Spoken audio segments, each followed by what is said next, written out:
Welcome to the Your Message Received podcast. And now, taking your message to the finish line, your host, John Duffin. Hey folks, John Duffin here with Duffin Media. Welcome back to another episode of Your Message Received. Remember, folks, Your Message Received is the platform, the home to help you find your most true, most authentic business voice. Hell, your most authentic voice. Get what you want, find what you need, improve your results. Meet the person of your dreams, make billions of dollars. All right, we don't guarantee each and every aspect of that, but we're working on the last two. But how we get you to be true and authentic is, well, if you keep listening and watching, you'll know. Keep finding us on iHeartMedia, Apple Podcasts, Odyssey, Google Podcasts, YouTube, all those places. And really, the trick is we bring people on who have walked the walk. It's important to me. I'm not going to lecture you to death and you wouldn't listen to it. But the fact of the matter is, let's get people here who have a story to tell. And I'm telling you, we're going to continue the streak today. Dr. Stephen Tang joins us. Steve, nice to have you aboard, man. John, great to be here. I love your energy, love your theme. I'm ready to roll. I'm so glad that you are. Folks, anytime I read the word Renaissance man, it makes me happy. I had my brother-in-law, when he was living, was considered a Renaissance man. And so recently, Steve was featured as a Renaissance man by William and Mary Alumni Magazine. Folks, if I just said Lehigh University, you could literally run through a huge amount of achievements of Dr. Tang, and it would only be the launch point. We'll touch on all of that stuff. But in addition to a proud Lehigh Valley alum, Steve is the former CEO of OraSure. Yourself, COVID tests, do you know those? Well, let me tell you, the easy ones, the ones that Oprah said were the best, were created by OraSure, the CEO. Steve is an author, sorry, easy for me to say. The upcoming book, A Test of Our Time, Crisis Leadership for the Next Journal, comes out this year. And public speaker, government appointee, award winner, chairman of the board of the Committee of 70 in Philadelphia. So what I'm going to share is, and what Dr. Tang gets to share is accomplishments, achievements at the local and national and corporate levels. It matters to me because I've got somebody here who is willing to speak up and encourages others to do so. Steve, talk to me a little bit about why Lehigh University was selected to begin your journey. We all pick universities. Why was it Lehigh? Well, John, I arrived in Bethlehem, Pennsylvania at Lehigh in Right. August of 1982. So that's now going on 41 years. Right. I had my bachelor's degree in chemistry from William and Mary and started a graduate program, which eventually led to a PhD in what's now called chemical and biomolecular engineering. That's like serious stuff, right? Part of the reason I wanted to go to Lehigh was to work with the one of the renowned experts in the field, a man named Arthur Humphrey, who later became my model for a mentor, my surrogate father. And the other main reason was it was only an hour and a half from my home in Wilmington, Delaware, where I grew up.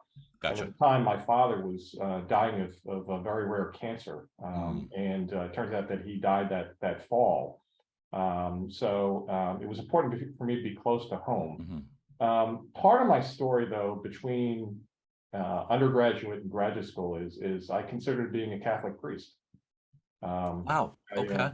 I had applied to the Diocese of Richmond to become a diocesan priest in Richmond, Virginia, and that's because I was very touched by the mission of the church, and they helped me a lot while I was trying to make sense of my father's illness. He died at the young age of 54 years old. Wasn't able to attend my graduation because he was too sick. I lost him when I was 22 years old. So part of my arc in my life has been to try to put together a fondness for the technical fields of chemistry and biotechnology with a very spiritual and human view of the world, which I learned as a devout Catholic at one point in my life, and of late a very spiritual person. So it's that pastoral view of life and dealing with people that I think has sustained me. So that's my start at Lehigh University, and then there was Wow. a whole course of wild rides, which I Mhm. share in my book, A Test for Mhm. Our Time, that introduced me several times to Orshore Technologies. I actually interviewed to be CEO there in 2005 and didn't get the job. I also interviewed in 2005 to be the CEO of the University of the City Science Center and didn't get the job. And I eventually became CEO of the Science Center in 2008 and became CEO of the Orshore in 2018. I know this is hard to follow, but this is It's all. not hard to follow. I was gonna say I'll touch on all this. Did it ever cross your mind? Maybe if I applied for the job under CEO, I'd get them, or was that just? I Uh, love lofty ambitions, so I applied for CEO of Orshore. I applied for the. well, So in your this is mind, a you're ready to rock and lead a company. Um, well. I think it's a lesson about resilience and yeah, dealing with disappointment, right? sure. And that's that's the hidden story behind anybody's successes. Yeah, You see the resume, and I'm grateful that you truncated my resume. Thank you. yeah, Otherwise, right. it would have been very embarrassing. But I think the important thing for folks that are striving to achieve and make an Yeah. impact in the world is that it's not linear. I mean, there are Mhm. many ups and downs and disappointments, but the lesson I learned from disappointment at first at Orshore and then at the Right. Science Center for because I was rejected from jobs was that Mhm. you gotta maintain relationships. You can't burn bridges with people even though they disappointed you. Mhm. And that's what's part of my reflection of my overall career. Give me an example of how you've been able to do that. I love that, where you say you can't burn bridges, but then the opposite would be to cultivate, not just maintain relationships, but cultivate them. Give me an example, or give us an example of a relationship that you were fostering during that period that you're calling disappointment that manifested into something Well, I'll give you two specific, great. one for Orshore and one for the Science Center. So Great. in the case of Orshore, part of the interesting twist there is I competed in 2005 with a former management consulting client of mine who was an executive at Johnson and Johnson, and so Mm. I knew him well. So I went head to head to compete for the job. He won the job, and he won the job in 2005, and in 2011 he called me and asked me to join his board of directors. Ah, So that doesn't beautiful. happen very often. No. Okay, where somebody who you competed with Mhm. brings you under the fold and onto the Mhm. team, right? In the case of the Science Center, when I didn't get the job in 2005, Mhm. I had a very close relationship with the guy that was running the executive search process along the way. And strangely, he actually offered me a job to join his executive search firm along the way. Mm. And then things kind of came to pieces at the Science Center, and they reopened the search for the job 2 years later in 2007. Got it. Mhm. And I re-entered the process. And so it's exactly what you said. It's not just don't burn bridges. It's Right. build the relationships Mhm. that go in a direction you cannot imagine once you started. So at least in my case, that worked out. I think that's so powerful, and I want to take one step backwards too, which is this, which I know others recently that are embracing. I'm going to walk all the way back where you talked about the Catholic Church and your ability to lean on that. Now, there are plenty of people, and I would have been one of those people where I would have been like, "Oh no," I grew up Catholic and all that stuff, and I would have been like, "Oh." And I've recently encountered a couple of people that have gone through really difficult situations that have gone back. How did it help you at that time, um, just to get your life back together? Before you're applying for CEO jobs, I mean, Oh yeah. obviously there needed to be some jolt of confidence.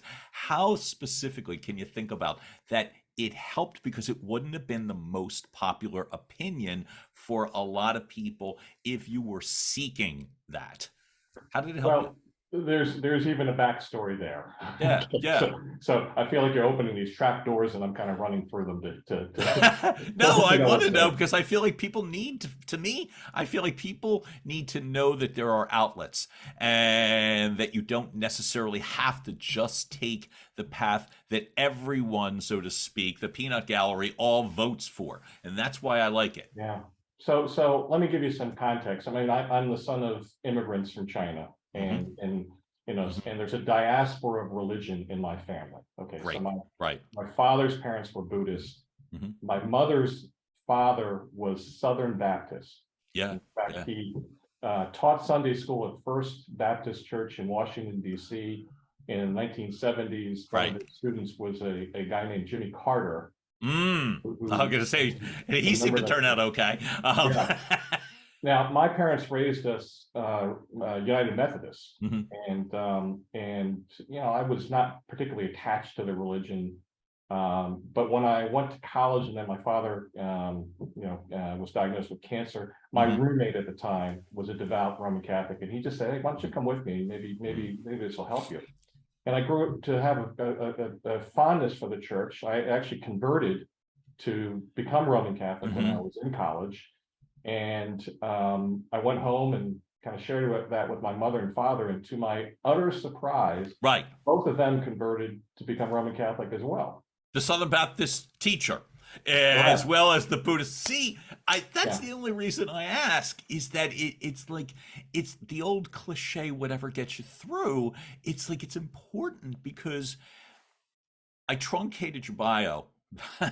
And we could have talked for an hour on that. But the fact of the matter is, a lot of times people get stopped based on a life circumstance. Yeah. And then it's like, so what do you do to keep moving? And I thank you for sharing that. I really appreciate it. I want to touch on something you just said, you talked about as well too, that your parents were both immigrants. Yeah. Um, as we go down the line, I know that you took what some would call an unpopular stance. I applauded that stance of standing up for immigrants. I think it was 2017, if I'm not mistaken. You were literally challenging a former president. And I thought that was a really powerful thing. Thank you for that context. And now I'll ask you as well too, what was that like standing up in that regard? Well, it's not difficult since it's a lived experience, Right. right? I admire very much my mother's and father's families, Hmm. both of whom had to leave war-torn China, Hmm. after the atrocities of Hmm. World War II. Hmm. You know, if you want to read The Rape of Nanjing, there's a good example of the kind of Hmm. world that they lived in. So Hmm. they were courageous in Hmm. seeking out their own world, and essentially one landing here in Washington, D.C. My father's family landed in Taiwan and Hong Kong and partially in the U.S. And my father came to this country not knowing Hmm. any English, landed in Hmm. Latrobe, Pennsylvania, at Wow. St. Vincent's College to learn English. And our journey with America and Pennsylvania, really started from there. But it wasn't hard for Hmm. me to identify with immigrants, Hmm. coming from an immigrant family. And Hmm. the way I would describe it in popular culture is Yeah. I love the play and the movie Hamilton, right? Ah, sure.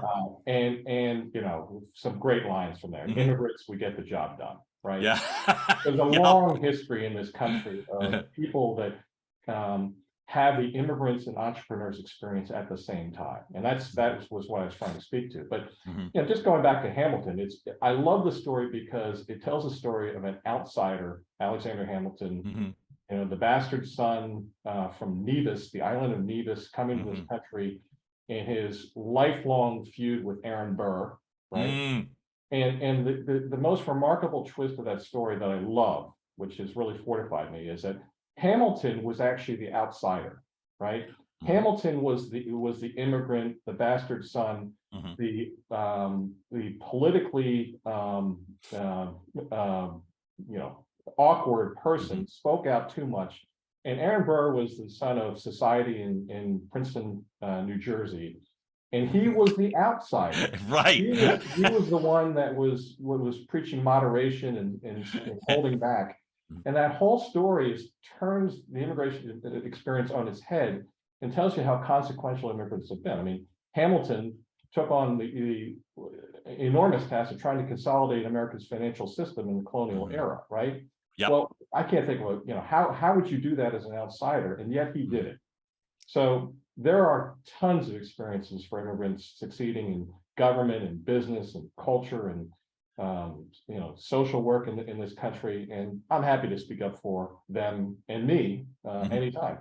Steve, I'm terribly grateful for that. I was lucky that I had the privilege of working for a multicultural company, Univision Communications, for 12 and a half years. And it was a tremendous experience because I was more isolated than I realized in regards to what I knew, what I felt, what I believed, those sorts of things. And well-intentioned, but sometimes that's just not enough. And so for myself, I applaud anyone who actually speaks, because I would be present to what I would hear in terms of some crazy conversations in regards to what was considered okay. And I'll leave it at that, but it so wasn't okay. And anybody who has the backbone to speak, because there was others during that time that were throwing around, that had power and clout, that were throwing around a lot of ugly terms. So I applaud the fact that you do, not just that you did, that you do. Thank you is all I was going to say. Honest to God, thank you for the guts, man. Hey, I'm going to shift gears entirely, simply because you were a part of two things that I find incredibly interesting, and one of them happens to be like both of them really are local. But before Orshore, the Science Center, to me, is something that it's so local in the sense of where physically it is, but it was so hidden in the sense of like what people were aware of and what people knew. In 2023, now that's basically the infrastructure of the city of Philadelphia. But back then it was a couple of buildings that a lot of people didn't know what was going on. What were some of the things that you learned when you were a part of that, where you, like I said, in terms of not just the technology, but I'll call it the level of service with the people involved? What were some of the things that you were able to learn while you were there? Well, John, thanks for asking. I want to bridge that back to the conversation on immigrants and Sure. our country's Thanks. complicated history with immigration and race relations. Yeah. Because I think this underpins the discussion with the Science Center as well. Perfect. And this is on the purview. I gave a speech last November to Ascend, which is an Asian American professional group, and one of the things I touched on was what did I know now that I wish I knew then. And really, a big part of it was to understand our nation's complicated history with immigration and race relations. So zoom back to the Science Center, which was formed in the early 60s. Right. The reason the Science Center was formed was because there was an infamous murder in University City. It actually involved the family of a prominent politician today, David O, who's a city councilman. Yep. And his cousin was murdered in University City. And that triggered a whole set of events. And eventually what happened was Penn and Drexel put together the Science Center as a corporation in its own right, and then created essentially a barrier in West Philadelphia between the community and the universities. And it's called the University City Science Center. Now, it's become noteworthy of late. That neighborhood which was displaced was called Black Bottom. And there are still I didn't know that. Yeah, there are still reunions of those folks today who were displaced. So that's not the best history lesson to begin an organization. Now, I wasn't around then. When I took over in 2008, we were in a very different situation. But you're absolutely right. I mean, it's a place-based organization, and it's very prominent in commercial real estate. Spark Therapeutics, great gene therapy company, was founded there. Right. Part of our campus. But essentially, what we discovered is we needed to do more for the community, near and far.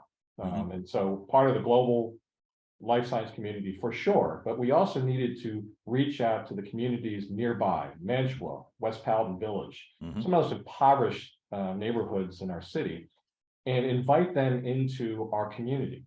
And we did that by creating STEM, science, technology, engineering, Sure. and mathematics, arts. So STEAM-based programs for the children in neighborhoods.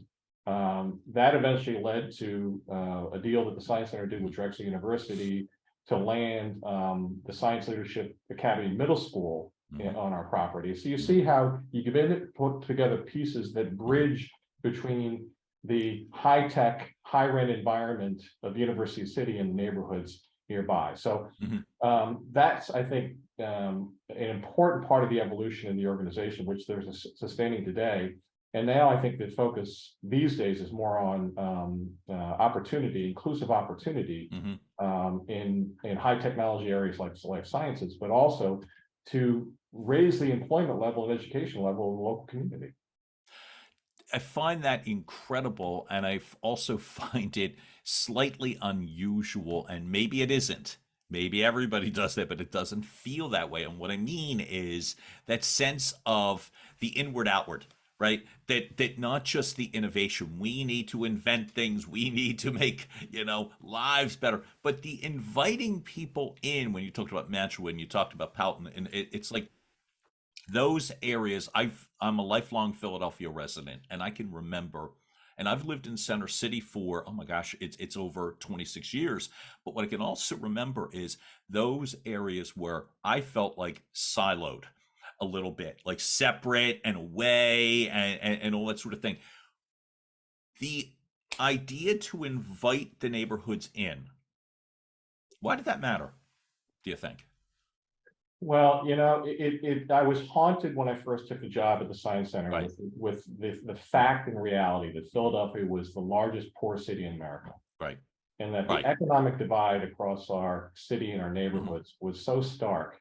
I don't think any of us should feel comfortable with that or want to live with that. No. And so I looked at what we could do as an organization and what was within our control and how we could influence others to join in that mission of inclusive growth. Right. And I think I'm hoping it starts a movement.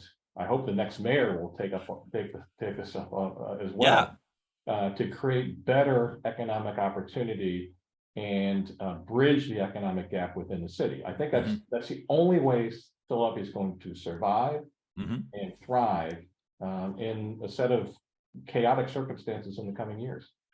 I'm so rooting for that. And we will touch on a little bit later how exactly do you get involved. But to me, that's terribly important. You watch things change and evolve. And let me tell you, I was going to say that it's like your willingness to want to dig in and fight the fights. I really find that powerful. I love the fact that in terms of even from a sense of going back to Lehigh and starting at Aura Shore, I love the part where it talks about you renting a 1-bedroom apartment right by there and getting rolling. CEO job sounds so glamorous and all that sort of thing. What got you to take the risk that you would do that? Like I said, again, startup companies, I worked for one. So I always find that fascinating. And I'm always curious that in a multitude of things you could have done, you made a choice to go back to Lehigh and literally start a company from nothing. What gave you the guts to do it? Well, so I'm not the founder of Aura Shore, but I know the founders well. Right. And this is actually the prologue of my book, A Test for Our Time, where we talk about my decision to join Aura Shore. And it was not a storybook story. There you go. I can say that in an awkward choice of words, but Joe and I debated this, and I wanted to do it. She didn't really want me to do it. It was, as I relate in the prologue, it was a lot like the Obama's discussion about Barack running for president and how she hated that decision and was mad at him for 8+ years for doing so. But I didn't have to make a change and move from the Science Center to become CEO of Aura Shore. No. What I saw there was a company that had great impact on global public health. We had the only home self-test for HIV that was saliva based that was endorsed around the world. And that made us a key part of the global eradication of HIV/AIDS. We also had a test for Ebola. So we had some experience in pandemics. Now, remember, in 2018, when I took that job, I had no idea there would be another global pandemic in 2020.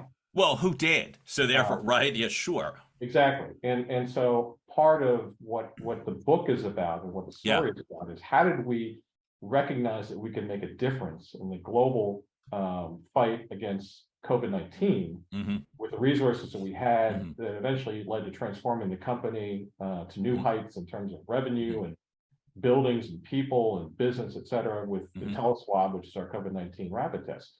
So I at least saw the pieces and the possibilities in 2018. And then the leadership challenge was to be able to rally people under extraordinarily bad circumstances. Remember when we went into lockdown on March 13th, 2020, right? Nobody knew how long it was going to last. Some people thought it was just going to be a couple of weeks. And here we are. It's 2023, and we're still not fully back to work in offices, right? No. So the world has changed profoundly. So how do you get people to align around a mission, which ironically was to develop a test to help people stay safe and well from COVID-19, right, while keeping them safe from COVID-19 while doing the work. So there's this interesting circular and that's why I love this. That sense of it's a lot more. Sounds crazy to say there's a lot more than saving lives. Well, obviously that's the priority. But what I mean is that it's a lot more than that. Inside, outside, up, managing down, that it's like managing out. So what was it like in regards to conveying that mission inside where no one knows anything? And I hate expressions like the new normal. They sound so cliched, but you don't know what normal is. You just know it's weird and fluid, and there's no time lap. How were you able to maintain momentum with your team? Well, I don't like the term new normal either. That's why I call it the next normal, which essentially says, it's essentially everything everywhere all at once, happening everywhere, which means that, and that's a nod to the movie as well, by the way. Yeah, right. Talks about the multiverse and the interconnectedness and the ripple effect that all crises and circumstances have on each other. Okay, so that's going to continue to happen. So I think part of the secret of rallying the people of Warrior Shore together was, first of all, we knew we had capability to contribute to this pandemic. Okay, we had developed products before. We had smart people in the right places. What I didn't know at the time was most of the people we had in place were very capable of leading in a pandemic, which is not was not obvious. Okay, in the book we talk about the underpinnings of that. I rely on the work of General Stanley McChrystal, who talks about transparency, right? The need to make people accountable, but also empower them and make information flow as quickly as possible and as fully as possible across the organization. And then fundamentally, John, it's to trust people to do their jobs and make the right decision. So part of my thesis in the book, I talk about the trust formula, which in very simple terms, here's where the math comes in, is intimacy times credibility divided by risk. So what does that mean? Repeat the formula. I'm a little bit slow with this sort of thing. And I consider myself good at math, but I want to hear it again. Say it one more time for me. So it's trust is equal to intimacy times credibility divided by risk. So I'll unpack that. So please, if you want trust to be high in a high risk situation, that means you need to create better intimacy and credibility within your people. Otherwise, trust will suffer. And we saw that time and time again during the pandemic, right? Leaders said one thing, it was not what reality was, and then credibility is off. Intimacy essentially means I know you have my back. Okay, and that has to be proven to people time and time again. It's not a slogan, it's not a memo. You've got to prove that you believe in their health and wellness and are willing to support it. And so ultimately, the way that we became aligned as an organization was to have very high trust based on very high intimacy. In other words, we trust each other because we know we've got each other's back, and credibility, which means that good information is flowing across the organization, and we trust people to make the right decision because that's why we hired them. So Mm. that may seem simple, but Hmm. during the pandemic, when we were all working from our dining room or, Hmm. masked and gowned in manufacturing facilities and Hmm. labs, that was not an obvious thing that could happen. And so we worked hard. I worked hard at creating that environment of high trust to be able to drive through Right. this mission and everything it took to transform the company.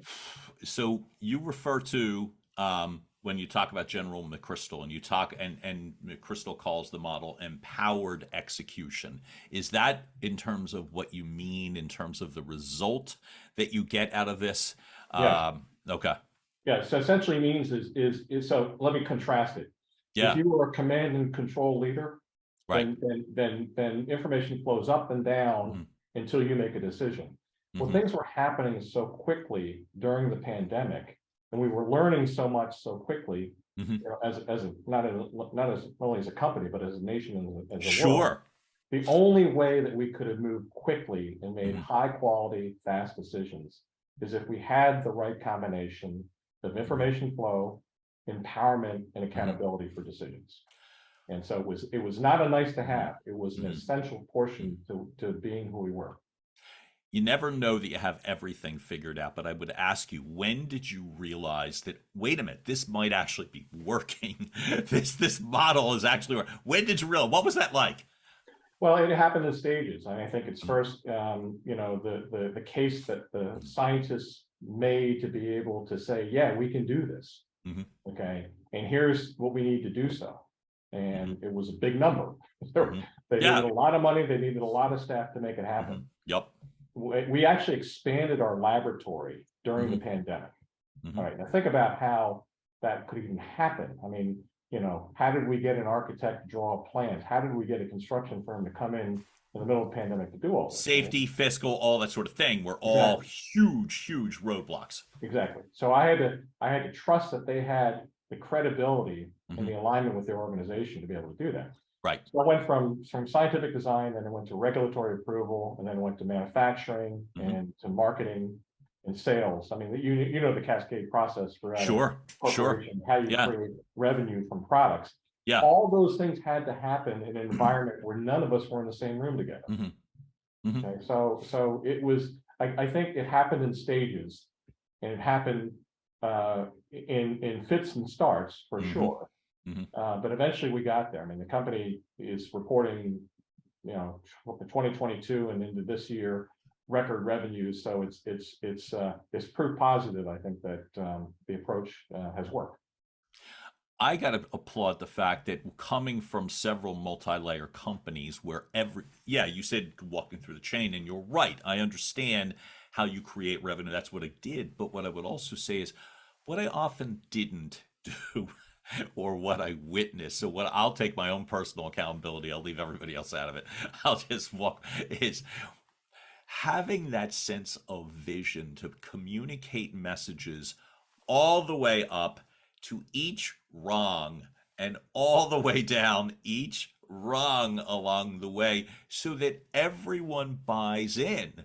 And that to me, maybe it was the panic of the situation, maybe it was the spectacular level of communications, maybe it was the mission, whatever. But do you recall, without naming Yeah. names, you recall some of the roadblocks in terms of how that would stop you in your tracks when you think, wait, I got this all figured out, but I haven't conveyed something properly. Give me an example of where that didn't work.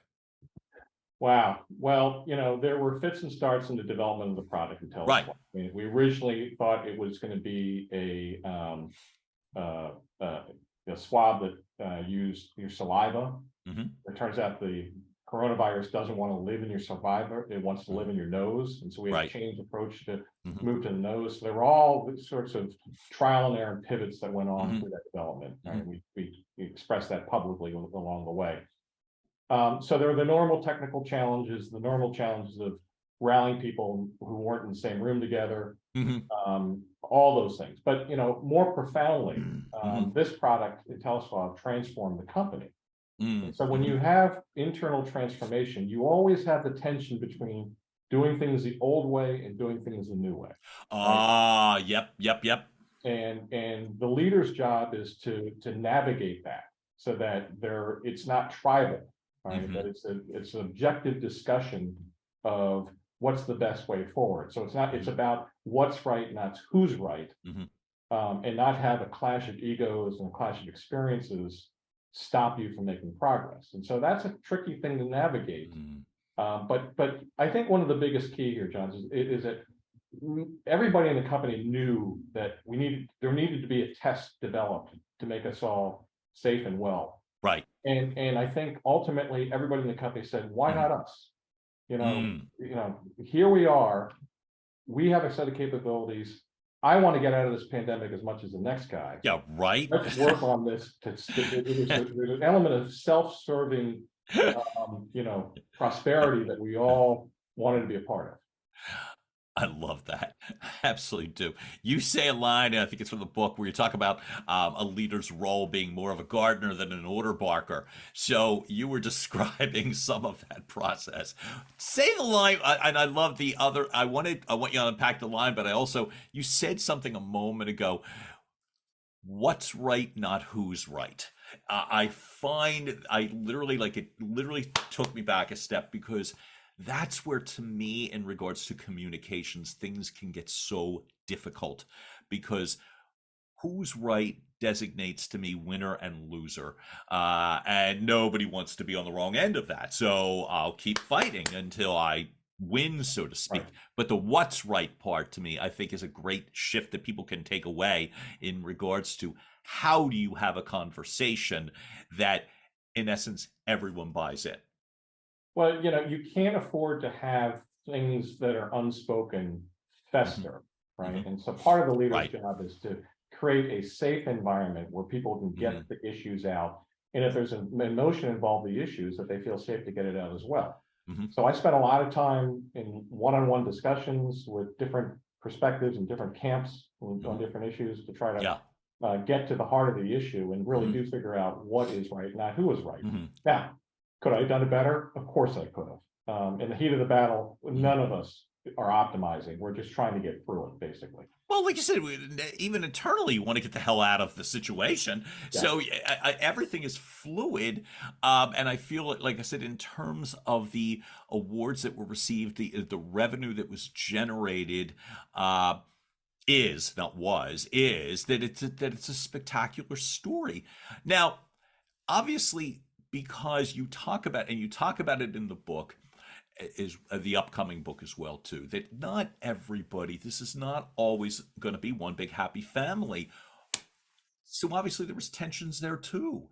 And even with a common mission, common themes, whatnot, who incredible problems and great revenue, still have corporate issues without going into the weeds. How do you work around that?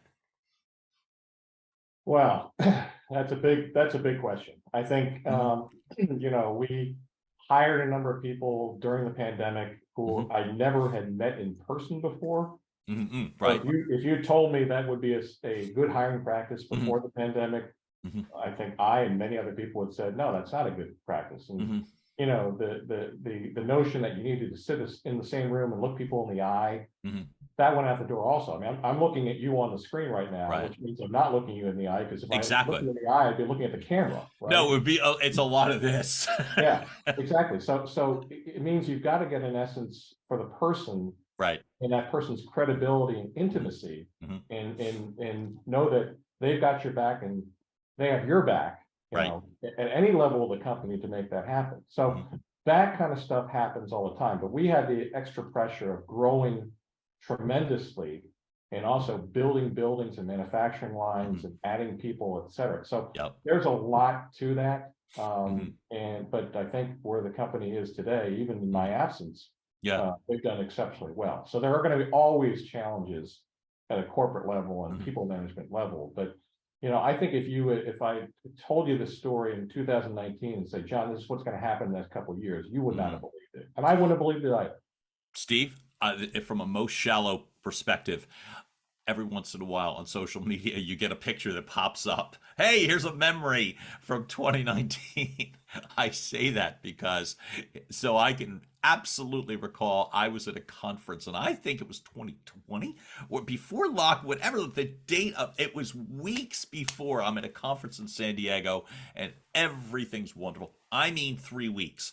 And they were like 2,500 people, and we're all cheering and high-fiving and hugging, and this was 3 weeks before, so no one could. So right, go figure. Let me ask you now, what are some of the things when you're looking to either hire people, empower people, or just coach people, so to speak? What are the traits that you look for that, like, so I couldn't look somebody in the eye when you are able to do so? What are you looking for in somebody? Well, I think this is part of what I cover in the book is Right. leadership in the next normal, right? Yep. So when we're a constantly evolving set of crises, whether it's Mhm. new pandemics like Mpox, or Mhm. the rise of polio and other diseases Right. coming back, or climate change, or Mhm. Mhm. economic crisis, or war in Ukraine or elsewhere, Mhm. right? All these things are happening all at the same time here. So Mhm. I think the characteristic of being able to manage in a crisis has to be better defined. Okay. So we can't assume that somebody's resume Mhm. has allowed them to confront and succeed in crisis Mhm. situations without being explicit about it. So first of all, it's got to hire the right people for the right reasons. Right. And part of the skill set that's been required over the Mhm. past 3 years is to be able to do what you and I are doing right now, which is Mhm. having an earnest conversation, Mhm. miles away from each other, Mhm. not looking each other in the eye, but trying to get, visual and Mhm. verbal cues about Mhm. how we are connecting with each other. Right. Okay, that's a skill set that needs to be much more explicit in this Mhm. environment. And if you add the complexity of hybrid work environments Mhm. where some people are in the office and some people are working remotely, Mhm. you get them all on the Zoom screen, it looks really funny and nobody knows when to talk. Oh, It's right. The these old are Brady all Bunch episodes, and is exactly, but in the communications field, this is a difficult thing to manage. And then Mhm. you don't know when to talk and interrupt, when to raise your hand. Are they going Mhm. to call you if you raise your hand? It's a very awkward situation, which we Mhm. never had to face before when Mhm. everybody was in a meeting room together. So we have to be explicit with those skills. Mhm. Okay, we have to have better technology. We need to have leaders and managers who are technology savvy Mhm. about how to create circumstances for what I call asynchronous work versus synchronous work. Mhm. So asynchronous work means that you don't need to be in a meeting. Not everybody has to be in the same meeting at the same time to Right. be able to do work. And when it's important for us to actually meet. And I think Mhm. part of the pollution right now in the corporate culture is there Mhm. are too many damn meetings, Sure. right? People are in meetings and they Mhm. know they're in meetings for a reason, but it's not clear that it really matters how much time they're putting in. And meanwhile, they're not getting their work done. Mhm. Right? So what does that do? That bleeds into their personal life where they've got to work longer hours, be away from Mhm. their family, or be Mhm. cloistered in a dining room like I am here Right. in Kinwood, right?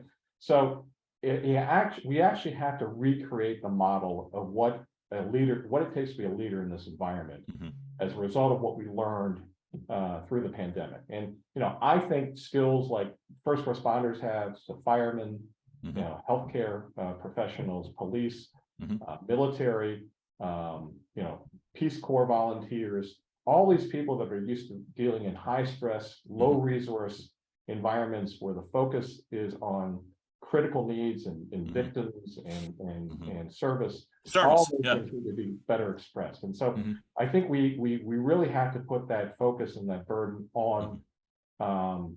people in HR and also Mhm. people that are in management roles to define themselves Mhm. better under those circumstances. And so whatever resume you had from Mhm. 2019 Mhm. and earlier, you got to prove that it's relevant for the likely crisis leadership and crisis management Right. that we're going to have in the next normal. And that's why you wrote the book. Yeah. Who should be reading this book when it comes out this year? In addition to HR leaders, senior corporate people, people that did the resume in 2019, what to you in your mind, what I'll ask the question better. Let me ask it this way, which is not just who should read the book. Let me try it again, which is instead, what do you think would be a well-intentioned takeaway for the reader? Well, one of the main themes, John, which I'll come back once the book's out to talk to you about if you like, I'd love, yeah. It's lead whole people wholeheartedly. Uh-huh. And I want to hear about this. And what that means is, leaders before the pandemic could easily say, well, I don't care what you do outside of work, but once you're in my office, you need to be. You're mine. That's right. That's right. So I don't know if you're familiar. There's a series that debuted last year called Severance. Right. I can't believe I haven't seen it. I'm embarrassed. Highly recommend it. So everybody does. Yes, please. What it is explicitly is it's about, people working for a company where they implant a microchip in your brain. So as soon as you walk in the office, you forget who you are in real life. And when you leave the facilities, then you forget what you did in the office. So it's the most radical version of you're at work, you're my slave. When you leave, I don't really care about you, right? What the pandemic has done is turn that on its head. If you aren't willing to deal with people in their whole life, meaning the blurred boundaries between their personal life and their professional life, and all the needs and complexities that they have, I don't think you're going to be a good leader. And I think that wholehearted leadership means compassion, it means empowerment, it means accountability, but it also means setting high standards for doing so.